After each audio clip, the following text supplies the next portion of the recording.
प्रिय विद्यार्थियों, आज हमारा अध्ययन का विषय होगा आंतरिक प्रबंधन का सिद्धांत, डॉक्ट्रिन ऑफ इंडोर मैनेजमेंट।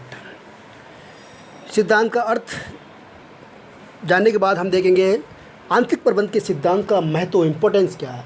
फिर उसके बाद में आंतरिक प्रबंधन का जो सिद्धांत है उसके अपवाद, एक्सेप्शंस जो है वो उनके बारे में हम विस्तार पूर्वक अध्ययन करेंगे। तो सबसे पहले हम देखते हैं आंतरिक प्रबंधन का सिद्धांत क्या होता है। तो यहाँ पे हमने देखा सीमा नियम तथा अंतर नियम कंपनी के सार्वजनिक पब्लिक डॉक्यूमेंट्स होते हैं।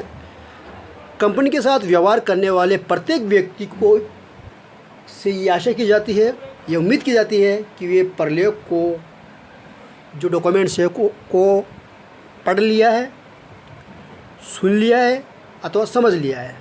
हालांकि लिखी गई समस्त बातों, जो प्रलेख में जो लिखी गई समस्त बातों ये सूचनाएं हैं, पक्षकार को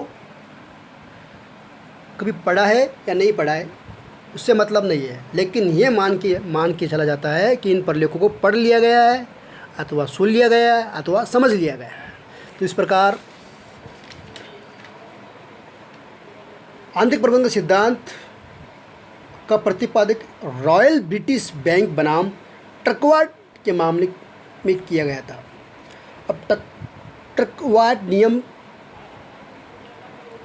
क्या है? ये नियम ये है, इस सिद्धांत के अकॉर्डिंग ये है कि कंपनी के साथ व्यवहार करने वाले प्रत्येक व्यक्ति जो बाह्य व्यक्ति है को सीमा नियम तथा अंतर नियम के प्रावधानों को ध्यान में अवश्य रखना चाहिए। हालांकि उन्हें इस बात की चिंता करने की आवश्यकता नहीं कि कंपनी के आंतरिक कार्यों के संचालन में अंतर नियमों का पालन किया जा रहा है अथवा नहीं। ठीक है, इम्पोर्टेंट बात यह है इसमें कि कंपनी के साथ व्यवहार करने वाले प्रत्येक व्यक्ति को सीमा नियम जो मेमोरेंडम है तथा अंतर नियम है के जो प्रोविज़न है को ध्यान में अवश्य रखना चाहिए। लेकिन उन्हें इस बात की चिंता करने की आवश्यकता नहीं कि कंपनी के आंतरिक जो इंटरनल जो कार्य के संचालन में अंतर नियम का पालन किया जा रहा है अथवा नहीं, इस बात की उनको चिंता नहीं होनी चाहिए। कंपनी के साथ व्यवहार करने वाले बाह्य पक्षकार ये मानकर चलने का अधिकार रखते हैं कि कंपनी की ओर से किए जाने वाले व्यवहार के संबंध में कंपनी द्वारा सभी आंतरिक जो कार्रवाई हो रही है कंपनी के अंतर नियमों व सीमा नियम के अनुरूप उनके मनमाफिक की पूरी की जा रही है।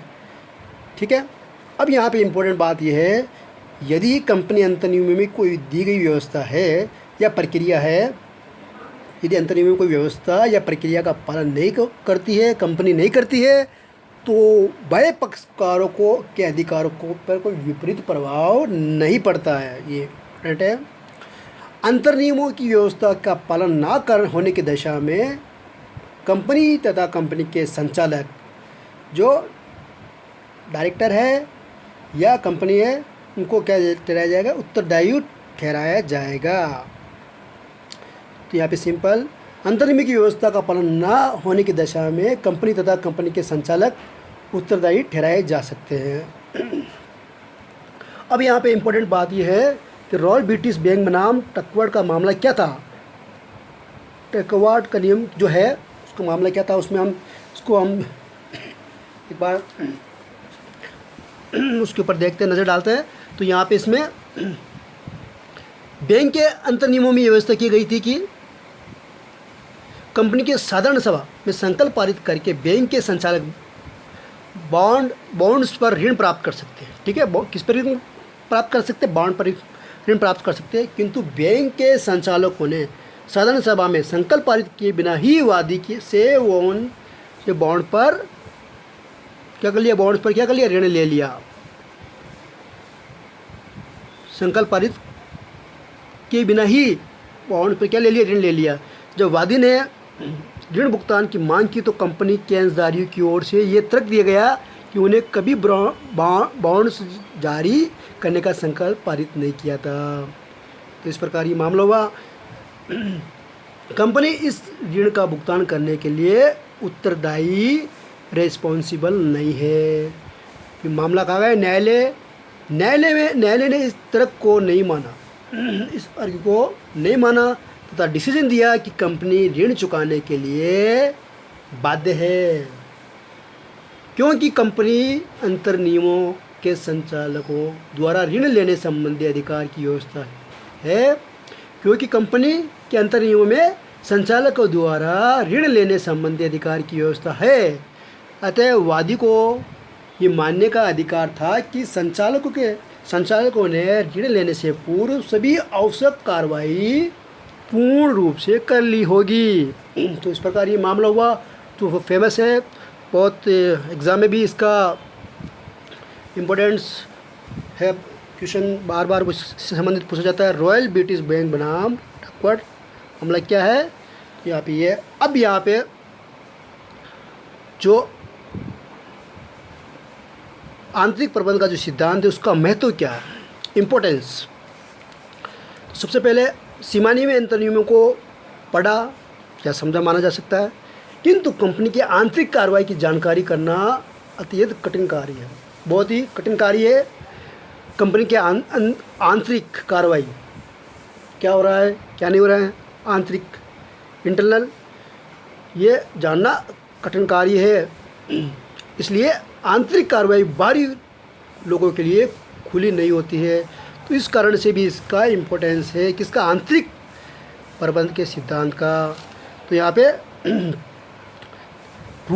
दिस रूल प्रोटेक्ट्स करता है, सुरक्षा करता है, प्रोटेक्ट करता है द आउटसाइडर्स की। अब नेक्स्ट है इसके जो लाभ है वो है बाह्य पक्षकार को कंपनी के साथ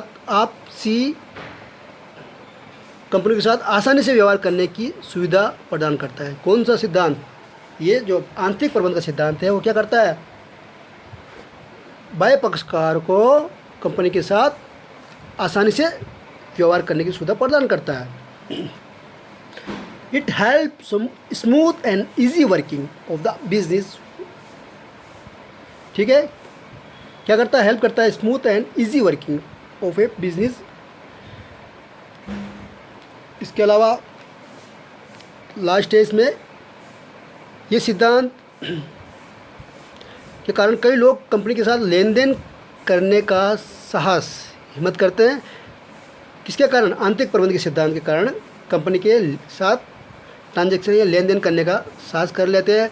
इस सिद्धांत के अभाव में कई कंपनियों ये कहकर अपने दायित्व से बचने का प्रयास करती है, क्या करती है, एक बहाना बनाती है। कौन सा बहाना बनाती है कि अंतर नियमों द्वारा निर्धारित प्रयोग का पालन नहीं किया गया। तो इस हिसाब से भी इस जो आंतरिक प्रबंध का सिद्धांत है के हिसाब से ये इसकी जो महत्वपूर्ण तीन जो महत्वपूर्ण जो बिंदु है वो इस प्रकार है। ये जो कंपनी की जो कई लोग कंपनी के साथ लेन देन करने का साहस कर लेते हैं, इस हिसाब से भी इसका इम्पोर्टेंट है। और दूसरा इसका ये आसानी से व्यवहार करने की सुविधा प्रदान करता है। और लास्ट इसका जो आंतरिक है, जो कार्रवाई जो बाहरी लोगों के लिए खुली नहीं होती है, उन्हें भी क्या करता है ये इजी वे में क्या कर लेता है, वर्किंग कराने में सुविधा रहती है। वैसे तो अब यहाँ पे हम देखते हैं आंतरिक सिद्धांत का महत्व कंप्लीट होने के बाद में आंतरिक प्रबंध के सिद्धांत के अपवाद क्या क्या हो सकते हैं। तो सबसे पहले दे रखा है आंतरिक प्रबंध के अपवाद में, प्रबंध के सिद्धांत के अपवाद में जब अनियमितताओं की जानकारी हो। जो पॉइंट पहला है आंतरिक प्रबंध के सिद्धांत के अपवाद है, उसमें सबसे पहले पॉइंट दे रखा है जब अनियमितताओं की जानकारी हो, knowledge of irregularity to third party. जब कंपनी के साथ व्यवहार करने वाला वाई व्यक्ति अथवा थर्ड पार्टीज को कंपनी में हो रही अनियमितताओं की जानकारी है, फिर भी वे कंपनी के साथ व्यवहार करता है, तो वह वाई व्यक्ति सिद्धांत का सहारा लेकर अपने जो दायित्व है उससे बच नहीं सकता। फिर नेक्स्ट है, यदि व्यवहार करने वाला व्यक्ति आंतरिक प्रबंध का हिस्सा या अंग है। यदि कंपनी के साथ व्यवहार करने वाला व्यक्ति स्वयं ही कंपनी के आंतरिक प्रबंध का हिस्सा है, ठीक है, या उससे जुड़ा हुआ है या उसके टच में है, तो यहाँ ये सिद्धांत के अधीन लाभ का या सुरक्षा प्रदान नहीं कर सकता। ठीक है, तो यहाँ पे पहला, जब अनियमितताओं की जानकारी हो या यदि व्यवहार करने वाले व्यक्ति आंतरिक प्रबंध का हिस्सा हो, तो यहाँ पे अपवाद है ये। अब तीसरा है, जब कार्य प्रत्यक्ष अधिकार के बाहर हो, acts outside the scope of apparent authority. इसका मतलब ये है, आंतरिक प्रबंध का सिद्धांत तब भी लागू नहीं हो सकता जब कंपनी की ओर से कंपनी का कोई भी अधिकारी थर्ड पार्टी के साथ कोई ऐसा अनुबंध करता है जो प्रत्यक्ष रूप से उस अधिकारी के अधिकार क्षेत्र में नहीं आता है। अगर उसके अधिकार क्षेत्र में आएगा ही नहीं वो काम, और फिर भी उससे कोई अनुबंध कॉन्टेक्ट करता है, तो वहाँ पे ये सिद्धांत लागू नहीं होता, यानी उसका अपवाद है ये। ऐसी स्थिति में बाह्य पक्षकार को ये ज्ञात कर लेना चाहिए कि इस अधिकारी को ऐसा अनुबंध करने का स्पष्ट अधिकार है या नहीं। यदि नहीं है तो ये आंतरिक प्रबंध के सिद्धांत के आधार पर कंपनी को उत्तरदायी या रिस्पॉन्सिबल नहीं ठहराया जा सकेगा। फिर नेक्स्ट, जालसाजी की दशा में फॉर्जरी। इसका मतलब ये है, यदि कंपनी की ओर से कोई कार्य करने वाला लोगों द्वारा कोई जालसाजी या फौजरी की जा रही है या कपट किया जा रहा है, फ्रॉड किया जा रहा है, तो आंतरिक प्रबंध का सिद्धांत लागू नहीं हो सकता। ऐसी दशा में बाह्य पक्षकार का कंपनी के विरोध कोई भी अधिकार उत्पन्न नहीं होता है और जालसाजी से प्रेरित ठहराव पूर्णतः क्या होता है, कंप्लीटली एब्सोल्युटली व्यर्थ यानी वैध होता है। नेक्स्ट है, लापरवाही की दशा में। कभी कभी किसी लापरवाही दशा में नेग्लिजेंस।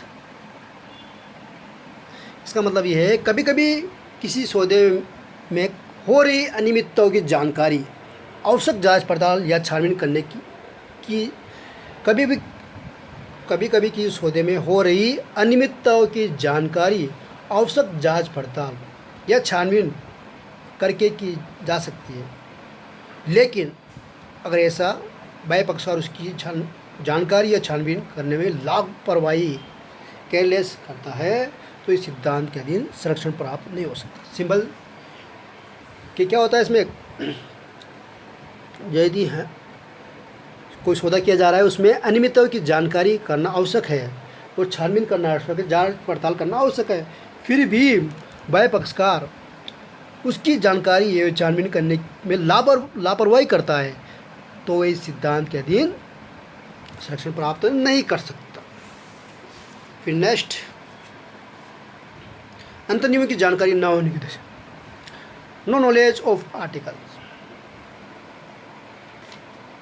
आंतरिक प्रबंध के सिद्धांत, इंडोर मैनेजमेंट का जो सिद्धांत है के अधीन उन लोगों को सुरक्षा मिलता है, उन लोगों को सुरक्षा मिलती है जिन्हें कंपनी के अंतर्नियमों की जानकारी है।